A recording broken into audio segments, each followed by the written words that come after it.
देखिए question number 1 है कि one is running a business, एक व्यक्ति है जो बिजनेस चला रहा है, ठीक है, to satisfy the needs of people, लोगों की जरूरत पूरा करने के लिए बिजनेस चला रहा है, and looking for a ways to make the business better to make profit, और ऐसी चीज़ ढूंढ रहा है कि जिससे कि उसको प्रॉफिट होने लग जाए, क्या होने लग जाए, प्रॉफिट होने लग जाए। तो बताओ कि what is a type of self employment, अगर वो अपने को सेल्फ एम्प्लॉयमेंट इस प्रकार से कर रहा है कि जिससे उसको प्रॉफिट हो सके, ऐसे का क्या प्रकार होता है, तो इसको बोलते हैं एंटरप्रेन्योरशिप, ठीक है, क्या बोलते हैं, एंटरप्रेन्योरशिप बोलते हैं, मतलब उद्यमी होता है, क्या उद्यमी हिंदी में। ये कह रहा है 2 एडवांटेजेस बताइए एंटरप्रेन्योर्स के, मतलब जो उद्यमी है जिसने व्यापार स्टार्ट किया, जिसका मुख्य उद्देश्य लाभ कमाना है, तो उसके 2 फायदे क्या होंगे। एक तो यही अभी हमने पढ़ा कि ये देखो नीड ऑफ द पीपल, ये लोगों की ज़रूरत को पूरा करते हैं, ठीक है, प्रॉफिट तो कमाती है लेकिन जॉब भी तो देते हैं, रोजगार भी प्रदान करते हैं। फिर है सस्टेनेबल डेवलपमेंट किसे कहते हैं। देखिए सस्टेनेबल डेवलपमेंट एक ऐसा डेवलपमेंट होता है जो पर्यावरण को बिना नुकसान पहुंचाए किया जाता है। देखिए सस्टेनेबल डेवलपमेंट एक ऐसा डेवलपमेंट होता है जिसमें ना हम प्रेजेंट जनरेशन और फ्यूचर जनरेशन की नीड्स को फुलफिल करते हैं, मतलब हम जो एनवायरनमेंट है ना उसको हार्म नहीं पहुंचाते, मतलब उसको नुकसान नहीं पहुंचाते। तो sustainable development is the development that satisfies the needs of the present without compromising the capacity of the future generation, मतलब वर्तमान पीढ़ी के हितों की रक्षा हम करते हैं लेकिन भविष्य के हितों की रक्षा भी करते हैं, जो आने वाली पीढ़ी है उसके हितों की भी हम रक्षा करते हैं, ठीक है, पर्यावरण को बिना नुकसान पहुंचाए, ठीक है, रिसोर्स का यूज़ करना सस्टेनेबल डेवलपमेंट होता है, ठीक है। इसमें हम प्रेजेंट जनरेशन और फ्यूचर जनरेशन दोनों को ध्यान रखते हैं, मतलब कॉम्प्रोमाइज़ नहीं करते, मतलब आज की जनरेशन सब कुछ यूज़ कर ले और आने वाली पीढ़ी को कुछ ना मिले, ऐसा नहीं करते। फिर नेक्स्ट है what do you mean by sustainable development goals, ये कह रहे हैं कि जो सस्टेनेबल डेवलपमेंट ना उसके गोल्स से क्या मतलब है। तो देखो इसका मतलब है कि our universal goal of action to end poverty. देखो अगर हम यूनिवर्सल की बात कर रहे हैं ना, गोल्स की बात कर रहे हैं, तो सस्टेनेबल डेवलपमेंट का मतलब यही है कि पूरे संसार के अंदर जो है ना गरीबी दूर हो, पौधों की रक्षा हो, और ensure that all people enjoy peace and prosperity, मतलब सभी के सभी लोग संसार के अंदर सबको शांति मिले और सब समृद्धता को हासिल करें। मतलब देखो अगर विश्व के अंदर लड़ाइयाँ होंगी तो क्या विश्व आगे बढ़ सकता, नहीं ना। तो यही बता रहा है कि गोल क्या होते हैं सस्टेनेबल डेवलपमेंट के, यही कि पूरे संसार के अंदर यूनिवर्सल में पॉवर्टी खत्म हो जाए, पौधों की रक्षा हो और सभी लोगों को शांति मिले, समृद्धि मिले, ठीक है। अब 5वां क्वेश्चन है यहाँ पर, और ऊपर लिखा हुआ है कि आपको 2 में से एक करना है। How do the entrepreneurs help the society, ये कह रहे हैं जो एंटरप्रेन्योर्स होते हैं ना वो सोसाइटी की कैसे मदद करते हैं। आप खुद सोचिए, अभी हमने ऊपर ही पढ़ा था कैसे मदद करते हैं, ठीक है, जॉब्स क्रिएट करते हैं ना, ऐसी बहुत सारे और भी काम करते हैं वो। देखो entrepreneurs have a positive relationship with society, जो एंटरप्रेन्योर्स होते हैं ना, जो उद्यमी होते हैं, उनका सोसाइटी से पॉजिटिव रिलेशन होता है, धनात्मक संबंध होता है। वो क्या करते हैं, एनवायरनमेंट की को सेव करते हैं और कुछ पैसे जो है वो स्कूल के लिए भी देते हैं, हॉस्पिटल के लिए भी देते हैं, ये लोग जो होते हैं। और ये जो पीपल होते हैं ना, ठीक है, और ये काफ़ी अच्छा कर देते हैं आसपास के एरिया को भी, क्योंकि वहाँ पे सड़कें बनाएंगे, क्योंकि इनकी बड़े बड़े बिजनेस हैं, तो सड़कें बनाएंगे तो आसपास के लोगों को बेनिफिट मिल जाएगा, रोजगार भी देंगे। बहुत सारे पॉइंट लिख सकते हो और ना पॉइंट्स में लिखना, पैरा में मत लिखना, 2 नंबर का 2 पॉइंट लिखो, ठीक है। Suggest sustainable cities and communities, ये कह रहा है कि आप बताइए कि कौन कौन सी सस्टेनेबल सिटीज़ या कम्युनिटीज़ होती हैं। जैसे save energy by switching off lights and fans when not in use, ये कह रहा है कि आप कुछ, जैसे आपको पर्यावरण की रक्षा करनी है, ठीक है, तो आप कैसे कैसे कर सकते हैं। जैसे आप पंखे का यूज़ नहीं कर रहे तो उसे बंद कर दो, LED के बल्ब यूज़ करो, ठीक है, एनर्जी जो है ना एफिशिएंट जो लाइट वाली है वो यूज़ करो, ताकि बिजली जो है ना, जो बिजली जो है वो क्या हो, कम फूके, ठीक है, पर्यावरण की रक्षा कर सकते हो आप भी बहुत बड़ी मात्रा में। उसके बाद नेक्स्ट है, अब देखो पार्ट बी आ चुका है, तो पार्ट बी में पहला क्वेश्चन है नेशनल स्टॉक एक्सचेंज के डिपॉजिटरी का नाम बताएं। मतलब बहुत सारी होती हैं, ठीक है, आपको नेशनल स्टॉक एक्सचेंज के डिपॉजिटरी का नाम बताना है, तो आप बता सकते हैं ये NSDL यानी कि नेशनल सिक्योरिटीज डिपॉजिटरी लिमिटेड, ठीक है। उसके बाद नेक्स्ट है ETF क्या है। ETF क्या है, एक म्यूचुअल फंड के रूप में एक एक्सचेंज ट्रेड्स फंड जो स्टॉक की तरह ट्रेड्स करता है, समझो। ETF ये म्यूचुअल फंड के रूप में काम करता है, ठीक है, किसके रूप में काम करता है, म्यूचुअल फंड के रूप में एक एक्सचेंज ट्रेड्स है फंड, ठीक है, जो स्टॉक की तरह ट्रेड का काम करता है, मतलब व्यापार का काम करता है, ठीक है। फिर नेक्स्ट है पे इन डे क्या है, पे इन डे, देखो पे इन डे वह दिन होता है जब विक्रेता मतलब जो सेलर जो बेचने वाला है द्वारा बेची गई प्रतिभूतियां मतलब सिक्योरिटीज को एक्सचेंज को डिलीवर किया जाता है, समझो। देखो प्रतिभूतियां पता किसे कहते हैं, पता है, जो शेयर्स होते हैं ना, शेयर्स वगैरह, ठीक है, जैसे हम किसी कंपनी में पैसा लगाते हैं ना, एक सर्टिफिकेट इशू करते हैं, उसमें आप कितने हिस्से के मालिक बन गए। तो ऐसे ही जो पे इन डे वह दिन होता है जब विक्रेता द्वारा मतलब जो बेचने वाला है बेची गई सिक्योरिटीज को एक्सचेंज को डिलीवर किया जाता है। क्या किया जाता है, जिस दिन वो डिलीवर करेगा, ठीक है, उसको हम पे इन डे कहेंगे। उसके बाद कह रहा है वार्षिक रिपोर्ट क्या होती है, आपको पता है एनुअल रिपोर्ट किसे कहते हैं, एनुअल रिपोर्ट, ठीक है। देखो एनुअल रिपोर्ट या वार्षिक रिपोर्ट एक कॉर्पोरेट द्वारा वार्षिक रूप से जारी एक औपचारिक वित्तीय विवरण है। मतलब देखो किसी कंपनी के द्वारा जो फाइनेंशियल स्टेटमेंट इशू की जाती है ना पूरे साल में, है ना, उसे हम बोलते हैं एनुअल रिपोर्ट। जैसे पूरा साल में आपने कहाँ से पैसा आया, कहाँ से गया, क्या क्या हुआ, तो उसका पूरा आप एक्सप्लेनेशन दे रहे हो, वो आपकी फाइनेंशियल रिपोर्ट एनुअल रिपोर्ट कहलाती है, ठीक है। उसके बाद कह रहा है तरलता को परिभाषित कीजिए, लिक्विडिटी क्या होती है। देखो लिक्विडिटी का मतलब होता है कि जो शॉर्ट पीरियड होता है ना, उसमें अगर आपके ऊपर कोई लायबिलिटी आ जाती है, आपके ऊपर कोई कर्जे आ जाते हैं, तो आप उसको चुका पा रहे हैं नहीं चुका पा रहे, वो आपकी लिक्विडिटी कहलाती है। समझ आ गया लिक्विडिटी क्या होती है। तरलता किसे कहते हैं, तरलता एक फर्म मतलब होता है कंपनी, ठीक है, या कोई उद्योग हो जाएगा, उद्योग का हिस्सा हो जाएगा। तो तरलता एक फर्म की अल्पावधि में अपने वित्तीय दायित्वों को पूरा करने की क्षमता को संदर्भित करती है, ठीक है, जो कि एक वर्ष से कम है, ठीक है। देखो तरलता एक साल से कम के लिए ली जाती है, और ये पता लगाने के लिए की जाती है कि कोई जो फर्म है ना, कोई जो फर्म है क्या वो अपने दायित्व मतलब होता है लायबिलिटी, अपने कर्जों को चुकाने में सक्षम है, ये सक्षम लिखा है, ठीक है, समझ में आ गया कि अपने कर्जों को चुकाने में सक्षम है या नहीं, वो तरलता कहलाती है।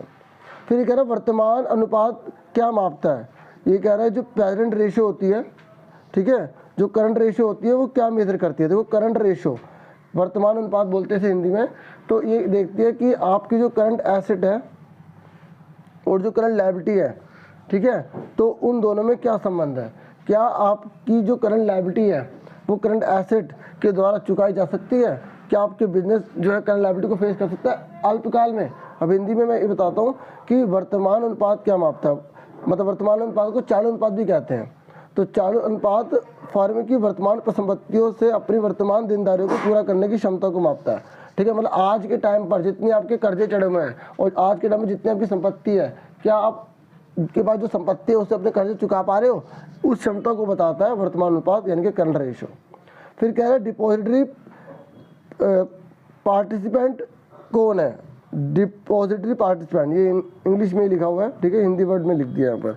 तो डिपॉजिटरी निवेशकों को डिपॉजिटरी पार्टिसिपेंट डीपी नामक एजेंटों के माध्यम से अपनी सेवाएं प्रदान करता है। देख लो ये कह रहा है कि जो डिपॉजिटरी पार्टिसिपेंट है ना वो कौन है, तो बोलो कि ये वो लोग होते हैं, ये देखो डिपॉजिटरी निवेशकों को, जो निवेशक जो पैसा लगाएंगे ना, तो नामक एजेंटों के माध्यम से अपनी सेवाएं प्रदान कर पाते हैं। मतलब अगर किसी डिपॉजिट इन्वेस्टर को, ठीक है, अपने को सेवा देनी है तो वो डिपॉजिट पार्टिसिपेंट नामक एजेंटों के माध्यम से ही अपनी सेवा जो है प्रदान करता है।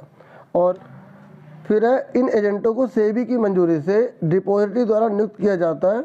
जो एजेंट होते हैं ना सेबी, आपको पता होना चाहिए सेबी की फुल फॉर्म क्या होती है, security exchange board of India. ये भारत के जितने भी सारे इन्वेस्टर वगैरह जो शेयर मार्केट में वगैरह पैसा लगाते हैं उन तो सब पे नज़र रखती है, कोई धांधलेबाजी कोई धोखाबाजी तो नहीं कर रहा। तो एजेंटों को सेबी की मंजूरी, क्योंकि सेबी ही मंजूरी देता है एजेंटों को, तो फिर उनको नियुक्त कर देते हैं, अपॉइंट कर देते हैं। बैंक, वित्तीय संस्थान, सेबी पंजीकृत व्यापारिक सदस्य डीपी बन सकता है। देखो डीपी कोई भी बन सकता है, बैंक भी बन सकता है, कोई फाइनेंशियल इंस्टीट्यूशन भी बन सकता है, और सेबी द्वारा रजिस्टर्ड अगर कोई संस्था है तो वो भी बन सकती है, ठीक है। फिर नेक्स्ट है एक्टिव फंड मैनेजमेंट क्या होता है। एक्टिव फंड मैनेजमेंट, जब फंड के निवेश के फैसले फंड मैनेजर के विवेक पर होते हैं और वह यह तय करता है कि अनुसंधान, विश्लेषण और बाजार समाचार आदि के आधार पर फंड को किस कंपनी, साधन, संपत्ति के वर्ग में निवेश करना चाहिए। फंड को सक्रिय रूप से प्रबंधित फंड कहा जाता है। तो मतलब मैं आपको सिंपल लैंग्वेज बताता हूँ, कि क्या कह रहा है। एक्टिव फंड मैनेजमेंट मतलब होता है कि जैसे कोई मैनेजर है ना, वो अपने सोच समझ से ना ये तय कर रहा है, आप ये भी लिख सकते हैं, सोच समझ तय कर रहा है कि मुझे ना मतलब उसका रिसर्च भी कर रहा है, उसका एक्सप्लेनेशन कर रहा है, एनालाइज कर रहा है कि भाई मुझे बाजार मार्केट में कहाँ पर पैसा लगाना है, किस कंपनी में लगाना है, किस साधन में लगाना है, तो उसी को हम बोलते हैं एक्टिव फंड मैनेजमेंट। मतलब आप पूरा अच्छे से जांच पड़ताल करके ना आप पैसे को निवेश कर रहे हैं, धन को निवेश कर रहे हैं। सुन रहे मेरी बात? तो ऐसे को क्या बोलते हैं? प्रबंधित फंड या एक्टिव फंड मैनेजमेंट कहते हैं। समझ आ गया? नेक्स्ट है 15वां क्वेश्चन, निवेशक सुरक्षा कोष क्या है? मतलब जो इन्वेस्टर प्रोटेक्शन फंड, ठीक है, इसकी फुल फॉर्म ये होती है IPF, ठीक है, इन्वेस्टर प्रोटेक्शन फंड, IPF बोलते हैं इसे। ये कह रहा है क्या होता है, तो आपको नाम से पता लग गया कि IPF क्या होता है कि NSE द्वारा, जो NSE पता ना, नेशनल स्टॉक एक्सचेंज है ना, NSE नेशनल स्टॉक एक्सचेंज द्वारा निवेशक संरक्षण कोष यानी कि IPF का रखरखाव अच्छे निवेशक दावों को करने के लिए किया जाता है। समझ आ गया? मतलब जो दावा प्रस्तुत कर रहे हैं ना, भी मुझे ये मिलना चाहिए, तो उसके लिए किया जाता है ये, ताकि उनको सुरक्षा मिल सके। अगर उनकी सेफ्टी होगी तभी तो वो सुरक्षा फेल करेंगे, तभी तो इन्वेस्टमेंट करेंगे। अगर उनको सुरक्षा नहीं होगी तो फिर वो कैसे करेंगे? जो एक्सचेंज पर निष्पादित ट्रेडों के संबंध में ट्रेडिंग सदस्य जिसे डिफॉल्टर घोषित किया गया है द्वारा दायित्वों के गैर निपटान से उत्पन्न हो सकता है। और आगे देखो, IPF से निवेशक को दे दावे की अधिकतम राशि, जहां ट्रेडिंग सदस्य जिसके माध्यम से निवेशक ने डील किया उसे डिफॉल्टर घोषित किया गया है, रुपये 25 लाख है। तो इसके बारे में एक्सप्लेनेशन एक बार बुक में आप देखना, ठीक है। अब नेक्स्ट देखो 16वां, कंपनियों के उदय के 2 स्रोत बताइए। मतलब कंपनियां जो बनती है ना, तो उसके 2 तरीके बताओ कंपनी कैसे बन सकती है। देखो, शेयर होल्डर फंड जिसे नेटवर्थ भी कहा जाता है, कंपनी के मालिकों से आने वाला फंड है। दूसरा है ऋण। देखो मतलब अगर कंपनी को जो हमें उदय करवाना ना, तो एक तो शेयर से कर सकते हैं, दूसरा हम डिबेंचर से कर सकते हैं, ठीक है। मतलब शेयर होल्डर फंड से, और दूसरा बाहरी लोगों से उधार ली गई निधि है। मतलब कहने का ये है कि कंपनी से को अगर हमें बनाना ना, तो हम 2 तरीके से पैसा ले सकते हैं, एक शेयर होल्डर फंड से, दूसरा ऋण निधि से, ठीक है। फिर नेक्स्ट है लोन फंड के तहत सुरक्षित और असुरक्षित ऋण में क्या अंतर है? बताओ, सुरक्षित ऋण किसे कहते हैं, असुरक्षित ऋण किसे कहते हैं? आपको पता ही है। सुरक्षित वो होगा जिसमें संपत्ति गिरवी रखवाई जाएगी, असुरक्षित वो होगा जिसमें संपत्ति गिरवी नहीं रखवाई जाती, ठीक है। और असुरक्षित इसलिए कि भी अगर मान लो उसने पैसे नहीं दिए तो आप कुछ नहीं कर पाओगे, आप केस वगैरह करोगे। तो अगर आप सुरक्षित उसे कहेंगे भाई आपने जो है ना उसकी संपत्ति गिरवी रखवा ली, अगर कल को वो नहीं देगा तो आप उसकी संपत्ति बेच के अपने पैसे वसूल कर सकते हो, हाँ या ना। तो ये फर्क होता है। देखो लिखा, सुरक्षित ऋण जमानत के खिलाफ उधार है, यानी कुछ अचल संपत्ति को गिरवी रखने या कंपनी की कुछ चल संपत्ति को गिरवी रखने या गिरवी रखने के खिलाफ, ठीक है। और असुरक्षित ऋण एक विशेष सुरक्षा के बिना अनय अल्पकालिक उधार है, वे सावधि जमा, ठीक है, पर मोटरों से ऋण और अग्रिम अंतर कॉर्पोरेट उधार बैंकों से असुरक्षित ऋण। ये सब एग्जाम्पल दे रखे हैं कि किस किस से असुरक्षित लिया जाता है। देखिए उसके बाद हमारा 18 क्वेश्चन है ना, तो यहाँ पर आपसे बोला गया कि आपको EPS निकालना है, यानी कि अर्निंग पर शेयर निकालना है। तो इसका फॉर्मूला आपको पता होना चाहिए, profit available for equity share holder, मतलब जो इक्विटी शेयर होल्डर्स हैं ना उनके लिए कितना प्रॉफिट पड़ा हुआ है, और इक्विटी शेयर कितने हैं। तो देखिए इक्विटी शेयर तो हमें पता ही है 70,000 दे रखे हैं, तो प्रॉफिट कितना अवेलेबल है। प्रॉफिट यहाँ पर तो इन्होंने 1,75,000 लिखा हुआ है, ठीक है, और यहाँ पर इन्होंने सही से एक्सप्लेन नहीं किया हुआ।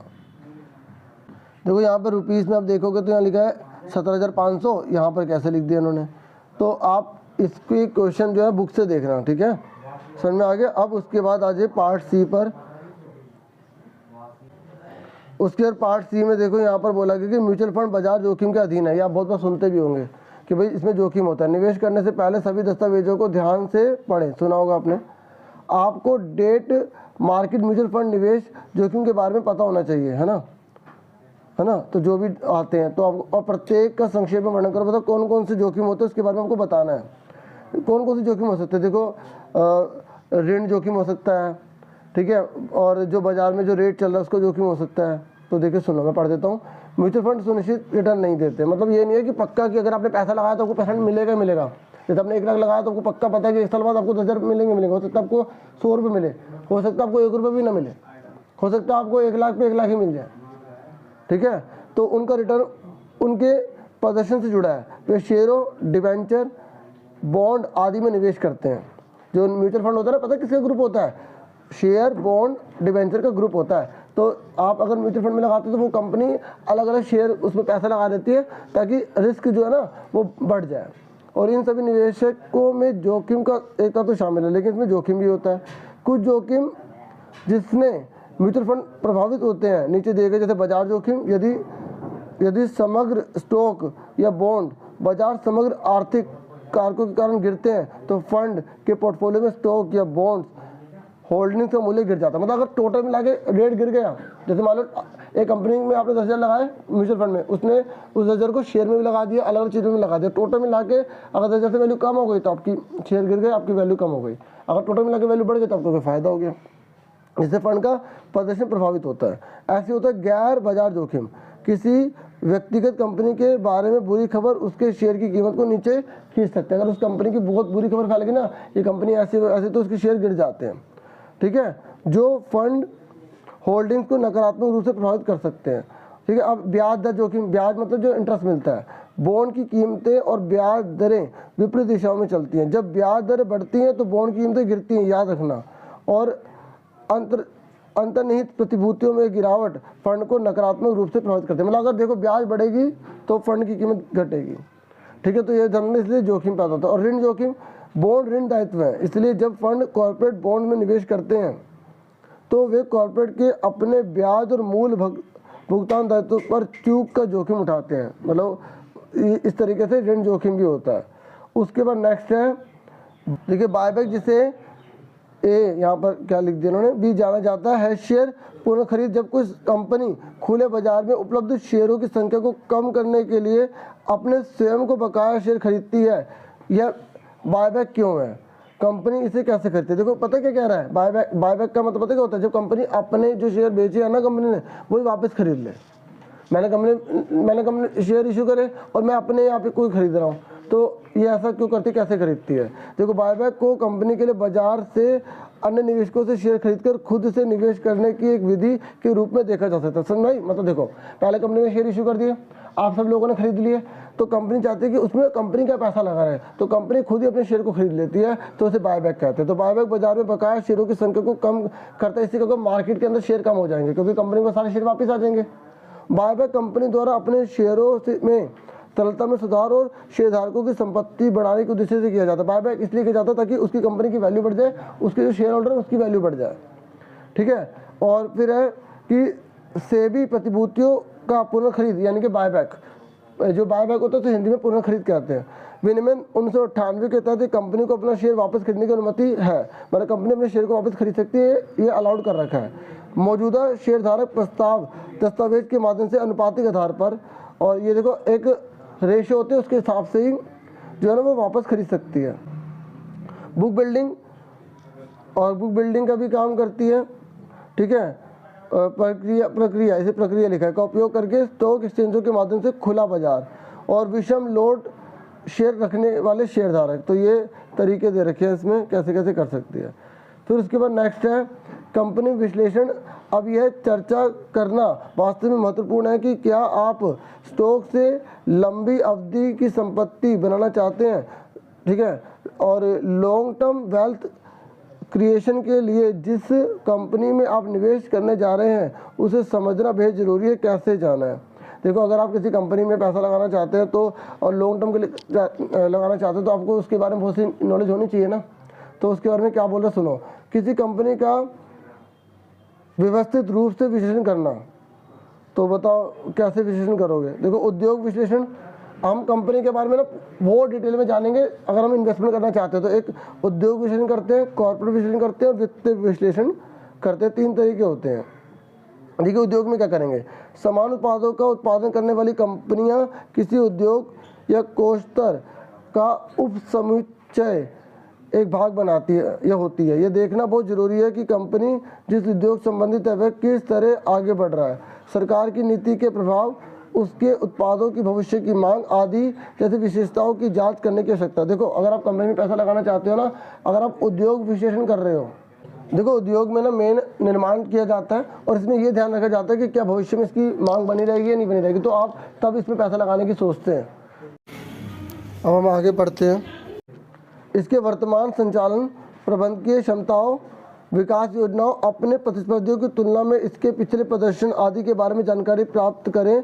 इसे कॉर्पोरेट विश्लेषण के रूप में जाना जाता है। देखो अगर आप कॉर्पोरेट के बारे में जानना चाहते हो तो आप ये देखोगे पिछले कुछ सालों से कंपनी कैसे चल रही है, इसके जो कॉम्पिटिटर्स हैं, जो प्रतिस्पर्धी हैं, वो कैसा प्रदर्शन कर रहे हैं, ठीक है, और इसकी मैनेजमेंट की क्षमता कितनी है। तो कॉर्पोरेट के अंदर ये सब देखा जाता है। तो पहला कौन सा था, उद्योग। उद्योग में क्या देखा जाता था, ठीक है, कि कंपनी जो किस उद्योग से संबंधित है, मतलब कौन सा काम कर रही है, सरकार की नीतियों का क्या प्रभाव पड़ेगा, क्या उत्पादों की भविष्य में उसकी मांग होगी, इसकी जांच की जाती है। कॉर्पोरेट में किसकी जांच की जाती है, विकास योजनाओं की जांच की जाती है, उसकी क्षमता की, उसके जो कॉम्पिटिटर्स हैं उसके मुकाबले वो कंपनी कैसे चल रही है, पिछले कुछ सालों में उसका प्रदर्शन कैसा, ये देखा जाता है। और तीसरा वित्तीय विश्लेषण में यदि किसी उद्योग के साथ साथ कंपनी का प्रदर्शन अच्छा लगता है तो जांच ले कि क्या मौजूदा कीमत पर शेयर एक अच्छी खरीद है। मतलब अगर हम वित्तीय की बात ये देखते हैं तो हम देखते हैं कि क्या आज के टाइम में उसकी जो शेयर की मार्केट है वो अच्छी है और उसका प्रदर्शन कैसा है आज के टाइम में, और भविष्य में उसकी कीमत कहाँ पहुँचने के चांस है। तो इस बात का जो विश्लेषण किया जाता है वो वित्तीय विश्लेषण में आता है। तो इस तरीके से ये मैंने